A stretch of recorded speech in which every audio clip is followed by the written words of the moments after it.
Here we are, Facebook Live, talking about what's in the way of reconnecting in your marriage.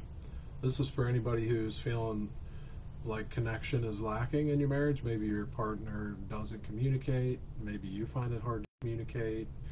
Maybe you feel like intimacy, physical intimacy, is lacking or non existent. Maybe your partner's not even there. Maybe your partner's not living at home or living with you now. This is for anybody who is experiencing disconnection in their marriage and wants to figure out what's in the way of reconnecting. And every time you try to communicate, every time you try to reconnect in your marriage, what is creating the same experiences for you to continue over and over, the same feeling of being connected, the same experience of your partner not responding when you communicate. So that's what we're going to be talking about today. For those of you who do not know me, my name is Robert Twine. I'm the one who started the Let's Save Your Marriage group. And I started the group because I went through a separation, very hard, very difficult, and I did everything I could to save my marriage, and I was able to do that. And now I created a group to support people who are going through challenges in their marriage, the people that are at the place where they don't know whether they should give up, whether they should stay or go. So that's why I'm here. I'm here to support you on that journey and to try to help you get clarity of where to go from here. So thank you for being here. For everybody who is showing up, is here, I appreciate you. If you're here on the live, just give me a little wave and say hi. I won't mention your name. You can just give me a little wave if you like, or something like that. If you would like to, I'd love to say hi to you, and just to say hi. But I want to talk about this today because I think this is really this comes up all the time with every person that I talk to. This is one of the biggest things. We're missing connection in our marriage, and we want to know, how do we get it back? How do we reconnect? How do we reconnect to our partner? You know, we have a lot of things that are going on. Tell me if this is true for you. We have a lot of times arguments. We try to talk about, hi, thanks for saying hi. We have arguments in our relationship. Every time we try to communicate how we feel or what we want, try to communicate our needs, we feel like it's a brick wall, and it just leads to more disconnection. Have you ever experienced that?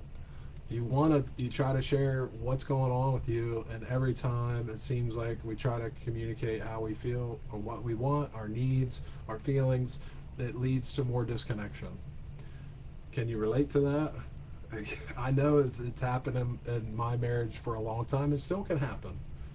And I think that's one of the normal things about marriage is we've been taught to communicate in a way that doesn't work. You get fights, and then people get resentments. They get angry, and then the anger never gets resolved. The problem never gets resolved. It's a repeat issue. You want to solve it, but either every time you try to communicate, the other person shuts down. There's so many different scenarios. Tell me if you can relate. So there's a lot of reasons that we're disconnected in our marriages. There's a lot of reasons that you're feeling disconnected. There's hurt, the retaliation from one side to another. Well, if you don't meet my needs, or you're not going to do this thing for me, then guess what? I'm not going to do that for you. And we can end up retaliating out of anger, resentment, hurt, just so stressed, and we have everything else with daily life. Then we come home, to our partner, and we feel disconnected there too. It's very frustrating. It's very frustrating to go through this. It's very challenging, and I know what you're going through. I've been there. I know what that's like. And the people that I work with every day, this is what we face, right? In our marriages, when things are going awry, when there's disconnection. The stress, even sometimes depression or anxiety, and maybe part of what's causing part of the disconnection is some experiencing of depression and anxiety, either for you or your partner. That can be a big reason that people are disconnected as well. They have a partner that seems like they're emotionally unavailable a lot because they have a lot of emotional stuff going on. There's a lot of things that are in the way of us connecting.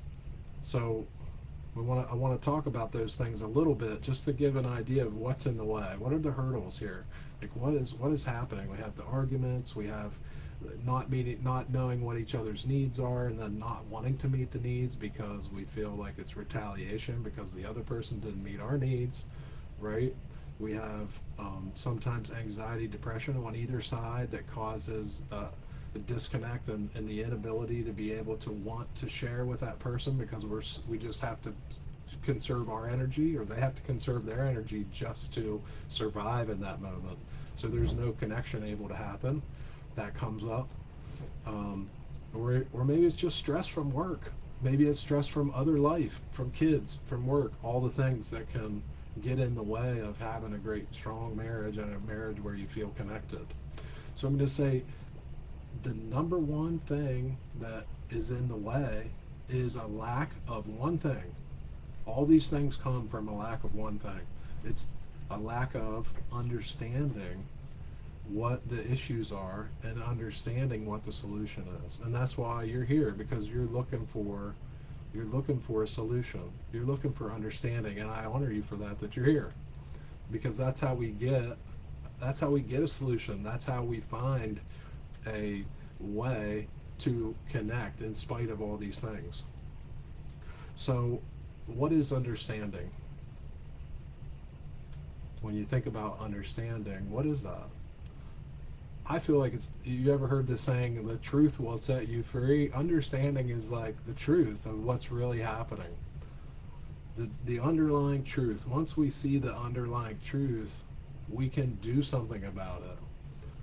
But a lot of times, whenever there's disconnection, we're not really seeing what is the truth, like what is in the way. It's very confusing. It can feel confusing. We can feel very confused, frustrated, angry, and sometimes it really seems like it's our dang partner that's doing all this crap, right? I mean, like, if they would just do these things, it's easy to see that, and I understand that. It's easy to see that, but how do we get to the underlying truth of what is that's causing this disconnection in our marriage? That's causing a disconnection in your marriage. Or how do you get to the underlying meat and potatoes, so to speak, or the underlying guts of this thing? Like, what is going on? Because do you feel confused like half the time? Like, I know when there's disconnection, it's like half the time it's like everything's just swirling around, like it feels like a tornado sometimes, and it's like hard to figure out the ass from the elbow. Some people have said the ass. It's hard to figure out our ass from our elbow when we're spinning around in the disconnection tornado and the stress and frustration. It's like, like you sure play a mean pinball. You ever sure play a mean? Feel like you're in a pinball machine. It's like ting ting ting ting ting. Trying to get clear about what is happening with all this, I'm going to say, shit happening around us. It's hard to sift through that horse shit and figure out what is actually happening.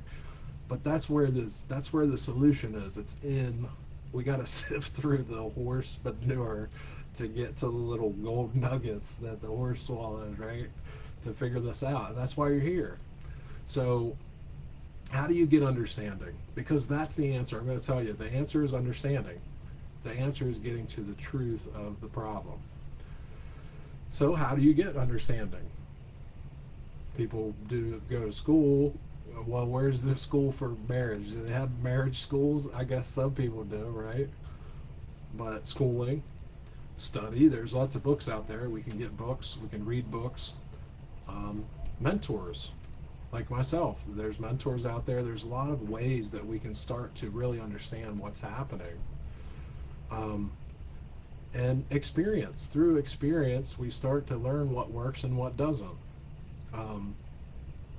Like a garden, this is a great example. I have flower boxes on our outside porch. And when I first planted them, they were only really little. And I planted a lot of them, too many actually for the small boxes, and they were fighting for energy to come up. And I was watering them. That took them a long time to come up, and then once they got big enough, I could give them some fertilizer and add the fertilizer in that, and then they took off. But I had to nurture those things for a long time. I planted them in the beginning of April, I think it was, or maybe it was, no, it was the end of April because it was cold. I planted them the end of April. So all of May, all of June, I planted those into July, and they're just now, towards the end of July, middle to end of July, they're just now really blooming and coming forth. So it takes time of nurturing and really like trying to get the insight. Now next year I'll have that experience. I'll have that understanding of I'm not going to plant so many seeds, and I'm going to start using fertilizer earlier. Anyway, it takes nurturing for understanding. Is the point to that story? We have to really nurture ourselves through these things and give ourselves a lot of empathy and understanding to be able to get through these things. The other thing it takes is willingness. We have to be willing to do what we can do, because it's really easy. I talk about this a lot because it's true. It's really easy to look at our partner, and it's easy to see what they're doing wrong. It's like evident. Like I could give you a list of 50 things that you're screwing up right now. And that's what we're taught how to do, is like talk to our partner about all the things they're doing wrong. Well, you suck at this and you suck at that, and that's how we've been raised. Like I talk about this a lot too because it's important, is our parents have taught us. Did your parents come to you whenever you were doing a lot of things right and you were towing the line? No, our parents like usually started giving us attention and communicating with us in the moments whenever we were doing something that they didn't like. So we've learned how to do that, and we bring that into our marriage, and that's one of the big. I see that as one of the big challenges for couples. I see that as one of the big challenges for married people, is in life in general. We focus on the things that are wrong, and we talk about the things that are wrong, and that's okay. No judgment, no big deal. That's part of life. It's the negative is a lot. We got to know what to avoid, so it's easier to see the negative. And we've been trained to look at the negative, and that's okay. That's why you're here. So this is like starting to shift, helping you to shift towards seeing what you can do differently a little bit, shifting to see how you can change things in your marriage, because we can want our partner to change, and we can think we know all the things they should change, but if we're waiting on our partner to change our marriage the way we want it to be, how long are we going to have to wait? I ask that question a lot. How long will we have to wait if you're waiting on your partner to change things? That's where I come in. And I'm going to ask you another question. If you had a vehicle and the engine that comes up and it says on the front of your dashboard, and it says, oil out, stop car now. Basically, your car's going to blow up if you keep going in the direction you're going. What would you do? Would you stop and call a tow truck and get them to take it to the shop and have somebody who knows what's going on look at it and try to figure out what's happening so you can have them fix it?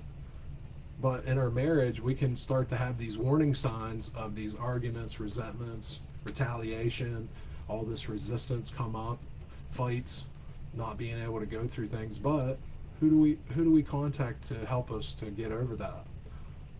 We've been taught not to contact people or get in touch with people to figure out a solution to that. We spend in this country, and a lot of countries, a lot of people, we've been taught to spend our money on things that aren't that beneficial. Now, if our car, we know we need our car, but what about your marriage? What about your relationship? If we took the same kind of precedent, the same kind of thought process and mindset towards our marriage, and we were willing to invest in that, we could find, a solution. The mentorship, the schooling, the learning, the studying, the experience that we need to overcome these challenges in our marriage. And that's not easy, but when you get to the other side and you do have that connection and you know what to do and how to communicate clearly in a way that the other person can hear you, that feels amazing. That feels amazing. It's a good feeling, regardless of what they do. Because your partner might say some off-the-wall stuff, but that doesn't mean that we can't still speak our truth in a way that's kind and loving. So the number one thing I'm seeing, I had somebody contact me today, which was somebody about, I would say, between 3 to 6 months ago. He contacted me and he wanted some support, and we talked about him signing up for a program that I created to help married people save their marriage.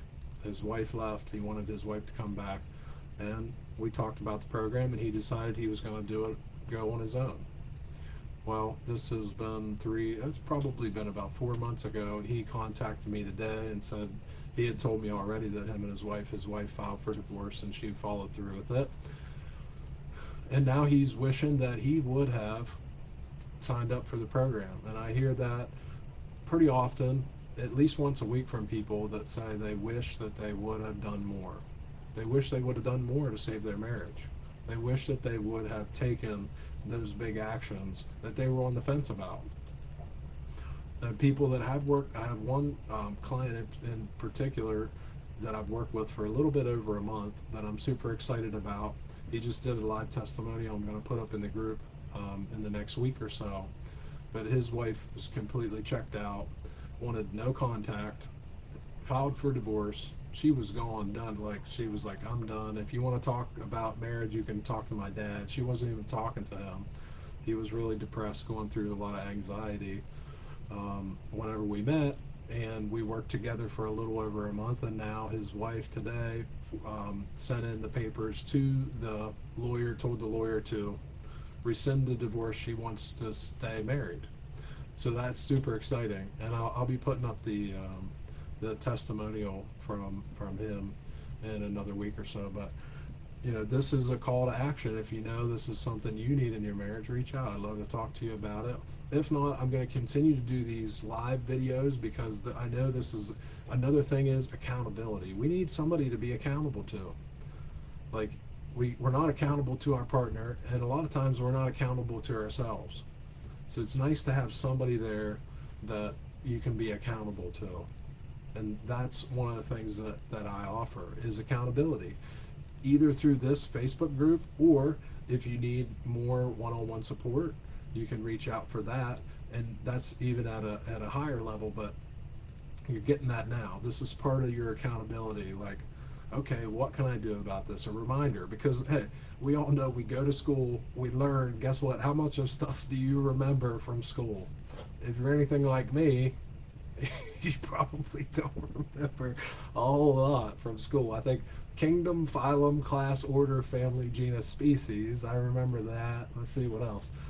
Intake, power, exhaust from mechanics class. I remember that. What else? I guess I know how to spell, do some other things, but a lot of times we don't remember the things that we learned in school.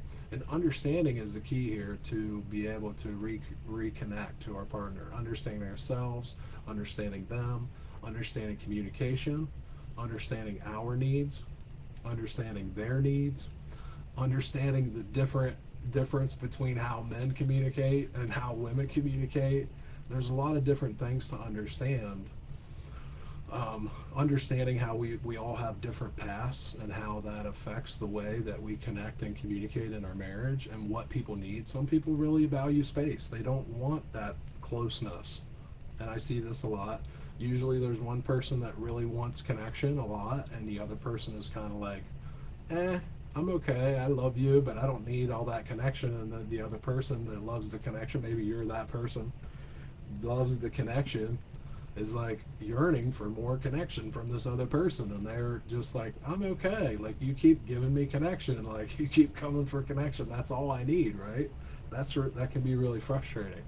But understanding those dynamics is really important to being able to communicate, to connect, and to know how to do that. So I hope this live video was super, super helpful for you. And if it was, if you would put in the comments how 0 to 10, how helpful was this video for you? 0 to 10. No judgment on my end. I appreciate it either way. Even if it's 0, that's fine. I understand. I appreciate you. Thank you so much for watching, and thanks for your comments. And I'll see you in the next video.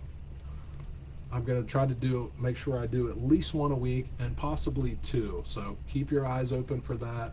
If you know you really want to be notified of when these videos come up, send me a message and I'll make sure that I get you a link to the videos. All right. Thanks. Have a great night. See ya.